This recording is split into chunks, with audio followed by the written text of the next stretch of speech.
Olha que a nossa cultura é muito criativa. Olha que isso que estão chamando de jeitinho é uma criatividade fenomenal. É uma capacidade de adaptação que nós temos que é invejável. Então nós temos o privilégio de olhar para a nossa cultura, de olhar para o nosso país, olhando o lado bom. Porque, infelizmente, fomos treinados de algum modo a nos olhar de forma equivocada. Mas que bom que nós temos esse privilégio de olhar com o olhar do estrangeiro.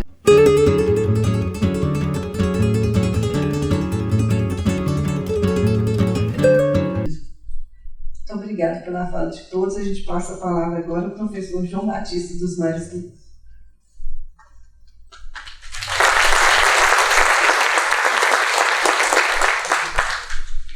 Fiquem tranquilos que eu vou me reportar somente a uma página. Boa noite a todos e a todas. Evânia e Clarissa, grato e honrado pelo convite. Parabéns à BFA Conecta, que é uma comunidade, portanto a vocês como sócios e a toda a equipe. Prazer em conhecê-los, alegria de compartilhar desse painel. Dadas as circunstâncias desse encontro, eu teria muitos motivos para fazer a minha abordagem da ótica da razão apaixonada. Por exemplo,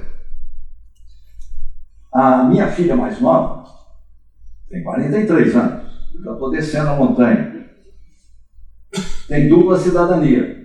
Tem também a cidadania francesa e eu tenho duas adoráveis netinhas francesas. E convivo muito com a sua adorável pátria. Eu estou em vias de receber, com muita graça, o passaporte de Portugal, graças a Evânia e a Clarice e a competência da equipe. Portanto, é uma alegria estarmos aqui. E pelo que eu ouvi, eu me sinto aqui entre amigos, porque compartilhamos os valores que também aqui foram expressos. E vivo num país adorável sob muitos aspectos. Nós somos indígenas. Inclusive, se cada um de nós fizer um exame de DNA, não tenho dúvida que vai aparecer um componente indígena. Nós somos pardos e negros, aliás, já em maioria, caminhando para 58% do total da população. Nós somos brancos de origem europeia, nós somos miscigenados. E esse país adorável, além de ser indígena, ser pardo e preto e ser branco, ele acolheu açorianos, século XIX. Ele trouxe para o nosso meio europeus da Itália, de Espanha, da Alemanha, da Polônia, da Rússia.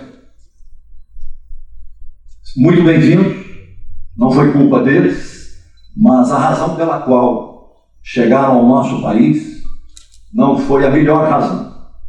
As elites do final do Império e do começo da República Velha, demarcadas pela mentalidade e, em alguns casos, ideologia, portanto, mais grave da época, eram absolutamente preconceituosas, rancorosas e violentas em relação a quem não era branco de origem europeia.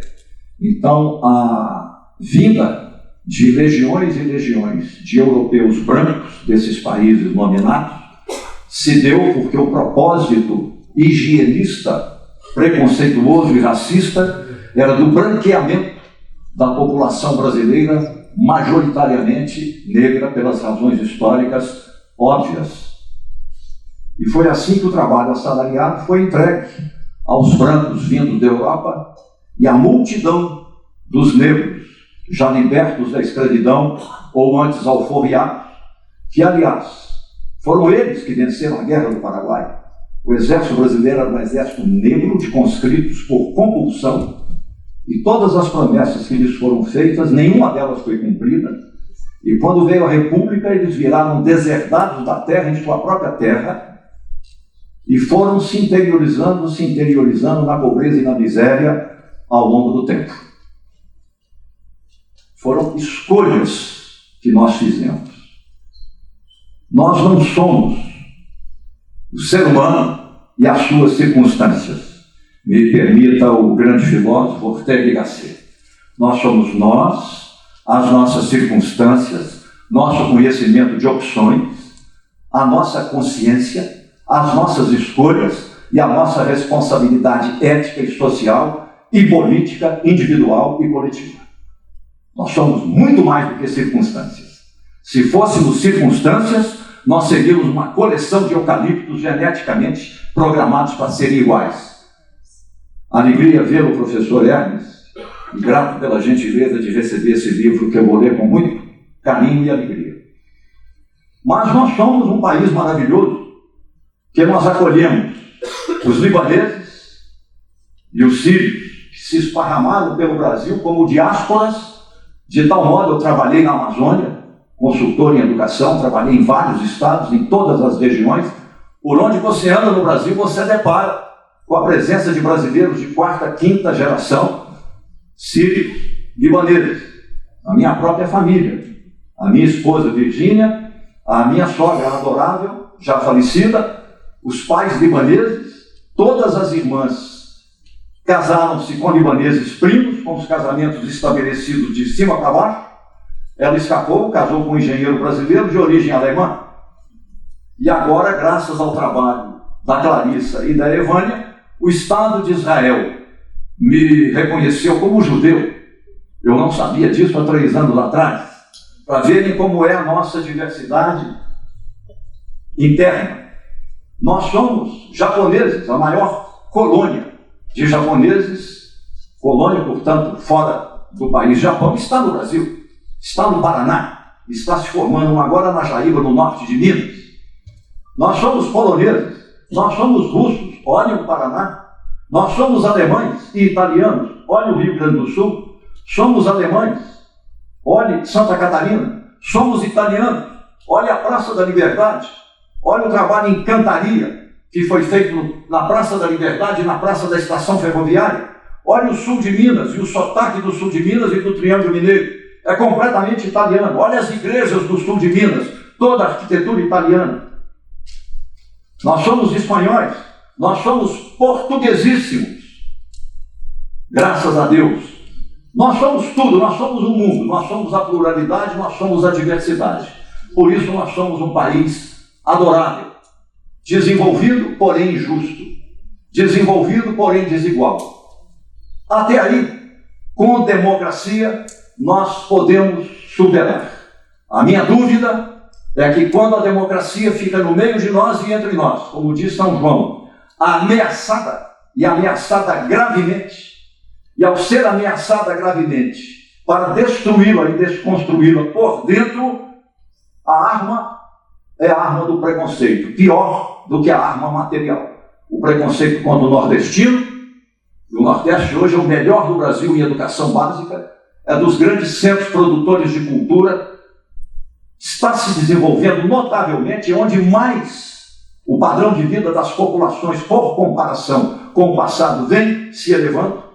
São brasileiros notáveis, mas agora vítima de uma escalada de preconceitos vindo de pessoas de elite, brancas do Sudeste e do Sul, em posições poderosas de poder, e que anunciam que o Brasil do Sul e do Sudeste deveria se desvencilhar do Brasil do Nordeste, porque o Sul e o Sudeste supostamente trabalhariam para sustentar o Nordeste e assim por diante. Eu digo isso com tristeza, porque quando eu li o título desse nosso encontro, eu vi que vocês poetaram e colocaram aqui algo da razão apaixonada. Mobilidade e cooperação em tempos de incerteza global. A incerteza é maravilhosa. A condição humana é a condição da liberdade, portanto é a condição da incerteza. Então não há nenhum problema conviver em incerteza, faz parte da condição humana. Mas eu já não estou muito na linha da razão apaixonada. Nem do ceticismo da razão, ainda não entrei nele, mas estou no meio termo, embora, professor Hermes, aos 77 anos, eu estou voltando a subir na mesa para falar, eu não sei se vai ter gente para bater o garfo para acompanhar. Não sei. Mas que eu vou subir na mesa para falar, aliás, já estou subindo na mesa para falar. Isso eu não tenho dúvida, é o que eu posso fazer. Aliás, é um dever com as oportunidades que a vida me deu. Mas por que um certo ceticismo? Eu diria, se vocês me permitem, mobilidade e cooperação em tempos sombrios. Nós vivemos, nessa terceira década desse século, uma época que vai passar de tempos um tanto sombrios, não completamente sombrios, mas um tanto sombrios. E eu vou tentar deixar isso claro. Por exemplo, eu fui um crítico intelectual e político do chamado neoliberalismo, que se instaurou no meio de nós planetariamente, da segunda metade da década de 1970, mas sobretudo nas décadas de 1980, 1990, e foi se desconstruindo e desaparecendo de cena, sem fazer nenhum discurso público na primeira década deste século. Qual foi o legado? O que nos deixou o chamado neoliberalismo? Aqui, velho, meu resuminho, minha colinha. O neoliberalismo nos deixou uma utopia, pelo menos nos 20 primeiros anos triunfais dele. Mas a utopia na terceira década se transformou numa utopia distópica, se transformou numa distopia, o contrário da utopia. Por quê? Ele prometeu, utopicamente, universalizar a democracia. É curioso, se há outras culturas, como estão bem expostas aqui, especialmente na primeira exposição, como é que você fala em universalizar a democracia, ainda que sejamos apaixonados pela democracia, se há outros povos com outras culturas, com outros valores? Por exemplo, a China. A China nunca foi comunista. Tinha um partido comunista e tem um partido comunista que é um partido único, portanto é uma forma de autoritarismo, mas a China sempre foi fidelíssima aos 7 séculos antes de Cristo, seguindo o pensamento de Confúcio. O Partido Comunista Chinês é confuciano, que o comunismo já é um antigo cadáver sepultado. Não está em sepulcro. A China é confuciana. Metade capitalismo de Estado, metade capitalismo de mercado, extraordinariamente bem organizada e focada, e que mesmo sendo autoritária internamente, nos dá um exemplo benévolo, porque ao contrário de outros grandes países, exceto o envolvimento indireto dela para defender sua fronteira na Guerra da Coreia, 52, e apoio militar à Guerra do Vietnã, a partir de 1961, até que a guerra terminou em 75, com a derrota dos Estados Unidos, a China nunca se envolveu em uma guerra. Praticamente nos 50 últimos anos do século passado e em 2 décadas e meia neste século. Ao contrário, está fazendo o que a Aliança para o Progresso havia prometido nas décadas de 60 e 70 para a América Latina e não cumpriu, está fazendo na África. Eu trabalhei na África. Eu fui consultor em Angola e rodei a África. A África está mudando em investimento, infraestruturas, crescimento da riqueza, geração de emprego e renda e desenvolvimento cultural. Não subestimem a África. Aliás, a África pode nos salvar. Nós somos 213 milhões de habitantes hoje, mas a tendência da dinâmica demográfica é a redução gradual da nossa população e as projeções realistas apontam que até 2060 nós estaremos abaixo de 200 milhões, com um crescimento vertiginoso da população de 60 anos e mais e de 70 anos e mais, versus o decréscimo absoluto e relativo, que já vem desde o ano 2000, das populações de 0 a 24 anos de idade e de 24 a 29 anos de idade. Se mantivermos um patamar de crescimento do produto interno bruto em torno de 3% ao ano, em 10 a 15 anos nós teremos um problema gravíssimo de escassez de recursos humanos para dar conta do dinamismo da nossa economia, pressupondo um período de estabilidade com modestos 3%. Eu imagino, gosto muito de demografia, que quem virá nos salvar é a Nigéria, que as projeções demográficas mostram que a população da Nigéria, 280 milhões, vai crescer até o final desse século e vai dobrar para 560 milhões. E a Nigéria, ainda que se desenvolva, não vai conseguir acolher os 560 milhões. E ela está na linha de Salvador. É atravessar o Atlântico Sul e nós teremos a nossa salvação para nos prover de recursos humanos. Por exemplo, nós idosos, que seremos aos milhões e aos milhões e aos milhões, com o passar do tempo, precisaremos de cuidadores. E não teremos brasileiros cuidadores, teremos amigos nigerianos cuidadores, se a boa vontade e a generosidade dele puder. Mas previnam-se católicos e evangélicos brasileiros. Com isso virá o islamismo, como está penetrando na França. Você está vendo como é que a vida é notável, como é que a incerteza casa com a liberdade. Nós podemos prever muita coisa, mas a liberdade humana cria na pluralidade e na diversidade a incerteza. E a incerteza não é completamente previsível. Você pode incorporá-la no planejamento e brincar de adivinhá-la, mas ela te ultrapassa por causa da nossa liberdade de escolhas. A incerteza é resultado da nossa liberdade de escolhas em democracia. De onde vem, vou deixar isso aqui de lado, eu não gosto muito de roteiro, de onde vem um certo ceticismo administrado? Vem do fato de que, com o notável crescimento da riqueza global na época do neoliberalismo, nós tivemos a riqueza global multiplicada por 4, mas nós tivemos a desigualdade e a pobreza global multiplicada por 2. Segundo, no capitalismo mundial, que se imaginava todo poderoso daí em diante, nós tivemos a perda de prestígio do empresário que investe, gera riqueza, gera emprego, paga os tributos e age como um cidadão contribuinte e produtivo. Nós tivemos o domínio do capitalismo, do investimento e do capitalismo produtivo pelo capitalismo financeiro, a financeirização do mundo da produção, do mundo dos negócios, do mundo dos serviços e assim por diante. E com a financeirização, você tem uma quebra poderosa da soberania das nações no que diz respeito à tomada de decisões na esfera da economia. Porque tudo está, em certo sentido, globalizado.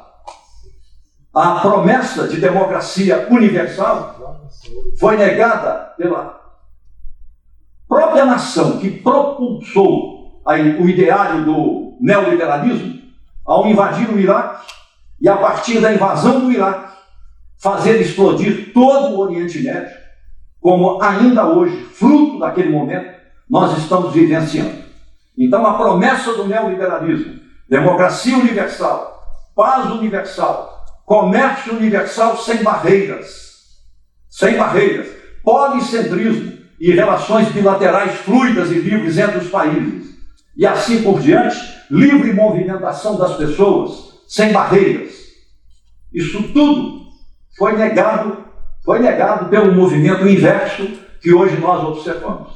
O que nós estamos observando não é somente Trump, ao vencer as eleições pela segunda vez. É a organização, após 30 anos de anos gloriosos, posteriores à Segunda Guerra Mundial, com a organização da Organização das Nações Unidas e com a Carta, que é a Declaração Mundial dos Direitos Humanos de 1948, que está toda ela inscrita no artigo 5º da nossa Constituição, a Constituição dos Direitos, elogiada em todo o mundo. O que nós vemos hoje Não é mais aquele período dos anos gloriosos da social-democracia, que é capitalismo com liberdade e democracia e estado de bem-estar social. Não vemos mais. Pelo contrário, há uma desconstrução da democracia numa internacional de extrema-direita, deliberadamente autoritária e autocrática e antidemocrática, com dois vieses. O viés de Trump, que é o destrutivismo das instituições da democracia, a destruição interna por dentro da democracia, do Estado democrático de direito, e o ataque frontal às políticas sociais, para dizer que sociedade não existe, existe o indivíduo. O Estado não existe, existe o mercado. Ninguém tem que ser protegido pelo Estado e por políticas públicas, que cada qual encontre o seu ponto de partida presumivelmente igual em sociedades completamente desiguais, e ainda ousam falar num mito ideológico chamado meritocracia, que não há nem haverá. Enquanto houver tanta desigualdade de condições, não há ponto de partida, não há distribuição de oportunidades igualitárias. Isso é um mito da irracionalidade, puramente ideológico, e há quem queira acreditar nisso, inclusive com argumento teológico, segundo a predestinação. Pobre Santo Agostinho, o que fizeram da predestinação dele? O grandioso Santo Agostinho. Quando nós olhamos o nosso panorama interno, há algo animador. Por exemplo, desde a promulgação da Constituição de 1988, este país vem se batendo para consolidar, iniciativa primeiro de José Sarney, o Mercosul. Lutou-se obstinadamente para a cooperação entre o Mercosul e a OCDE, conseguida agora, neste ano, contra todos os ceticismos, inclusive dos empresários brasileiros. Foi conseguido agora. A consolidação da OCDE, com 27 países unificando o Banco Central, políticas econômicas, mercado, moeda e livre circulação entre nações, uma grande esperança, como se o iluminismo tivesse se realizado na Terra, por assim dizer.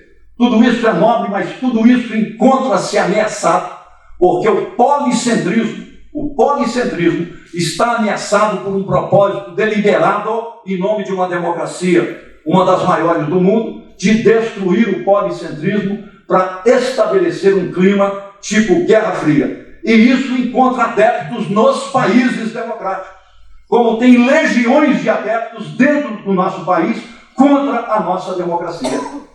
Então é por isso que eu me encontro entre o ceticismo da razão e o otimismo da paixão. E só tem uma resposta. A resposta é: jamais abdicar da luta. Subir na mesa, ainda que não tenha muito para quem falar, mas subir na mesa e falar, porque o tempo passa, a palavra fica. Muito obrigado.